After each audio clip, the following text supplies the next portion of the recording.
Question number 1 से start कर रहे हैं बिना टाइम वेस्ट किए। विच of the following is a rational number.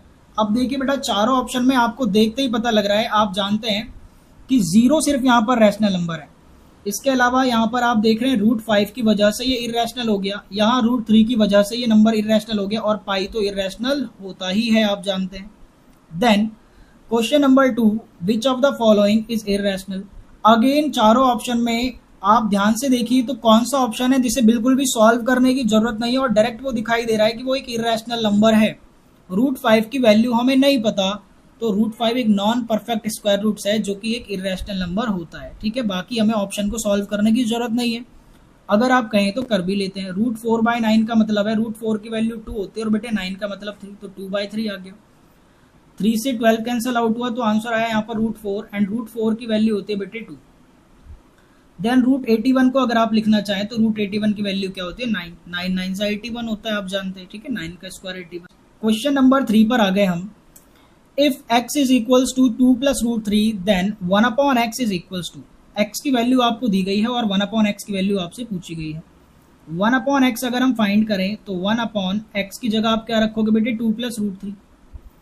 अगर आप ये ऑप्शन में ढूंढोगे तो आपको नहीं मिलेगा, तो क्या करना है, इसका मतलब इसे रैशनलाइज करना पड़ेगा। यहाँ आपको प्लस साइन दिख रहा है तो बीच में माइनस साइन लगा के न्यूमरेटर और डिनोमिनेटर को आप मल्टीप्लाई करोगे। ध्यान से समझिए, 1 इंटू 2 माइनस √3 क्या आएगा बेटे 2 माइनस √3 न्यूमरेटर में आ गया। डिनोमिनेटर में a प्लस बी और a माइनस बी की आइडेंटिटी हम लगाएंगे। a plus B a minus B क्या होता है बेटे a का स्क्वायर माइनस b का स्क्वायर। ठीक है, ऊपर तो एज इट इज नंबर आ जाएगा 2 माइनस √3, और नीचे आप देख रहे हैं क्या a का स्क्वायर क्या हो जाएगा, यानी 2 का स्क्वायर क्या हो जाएगा 4, और √3 का स्क्वायर बेटे क्या हो जाएगा 3, तो 4 माइनस 3 क्या बचेगा नीचे 1। जो फाइनल आंसर आ गया आपका वो क्या आ गया 2 माइनस √3। ठीक है, नीचे तो 1 बचेगा तो 1 लिखना जरूरी नहीं है, तो आपका आंसर आ गया 2 माइनस √3। क्वेश्चन नंबर 4 ध्यान से देखिए। An irrational number between √2 and √3। √2 और √3 दोनों की ही वैल्यू नहीं जानता मैं, इनके बीच में अगर एक इररेशनल नंबर आपको देना है तो इनका एवरेज निकाल देते हैं बेटे। एवरेज का मतलब दोनों को जोड़ के आधा कर देंगे, दोनों को जोड़ के 2 से डिवाइड कर देंगे। ठीक है, अब मैं फर्दर सॉल्व नहीं कर सकता। क्या ऐसा ऑप्शन दिखाई दे रहा है? बिल्कुल दिखाई दे रहा है। क्या ऑप्शन नंबर ए आपका यहाँ पर हो जाएगा। ठीक है, क्वेश्चन नंबर 5 को ध्यान से देखिए। इफ 5 की power 2y equals to 25 then find 5 की पावर -y। ध्यान दो जरा बेटे, 5 की पावर आपको 2y गिवन है और यहाँ 25 को आप क्या लिख सकते हो 5 की पावर 2। अब आप देखिए बेस सेम है तो पावर्स को कंपेयर कर लीजिए। जो 2y है वो किसके बराबर हो जाएगा 2 के बराबर हो जाएगा बेटे। 2 से 2 आपका कैंसिल आउट हो गया तो y की वैल्यू कितनी आ गई 1। y की वैल्यू 1 आ गई है, यानी 5 की पावर -y क्या आ जाएगा। यहाँ ध्यान दीजिए जरा, y की जगह क्या रखना है 1, और -1 पावर का मतलब क्या होता है रेसिप्रोकल, दैट इज 1/5।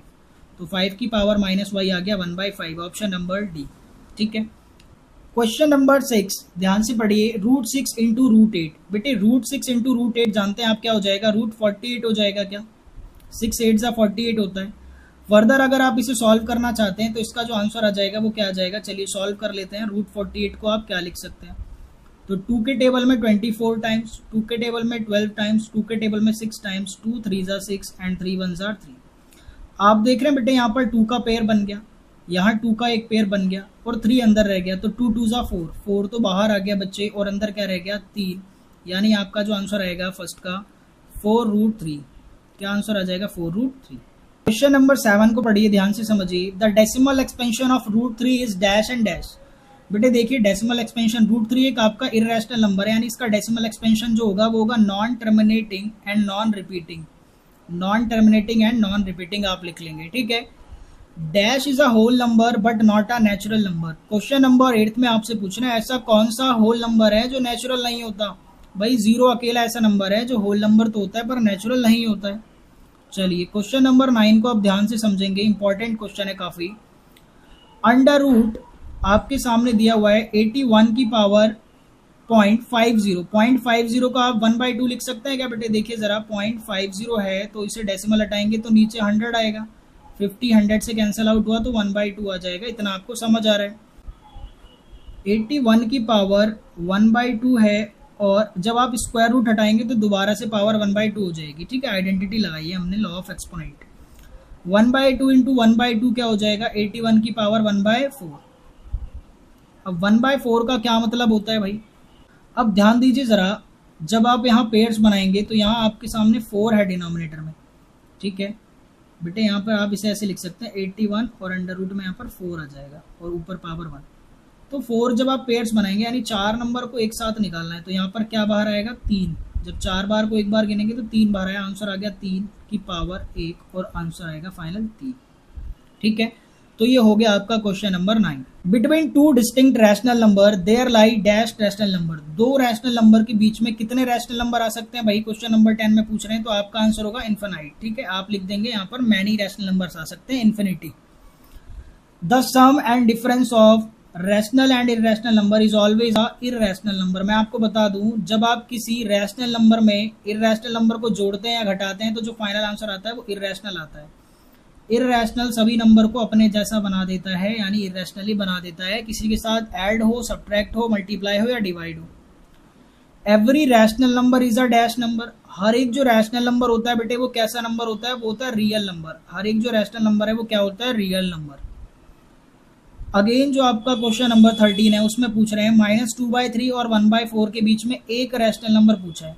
तो यार ये नेगेटिव नंबर है और ये पॉजिटिव नंबर, यानी इन दोनों के बीच में जीरो तो आएगा ही, तो एक ही पूछा है तो आप लिख दीजिए 0।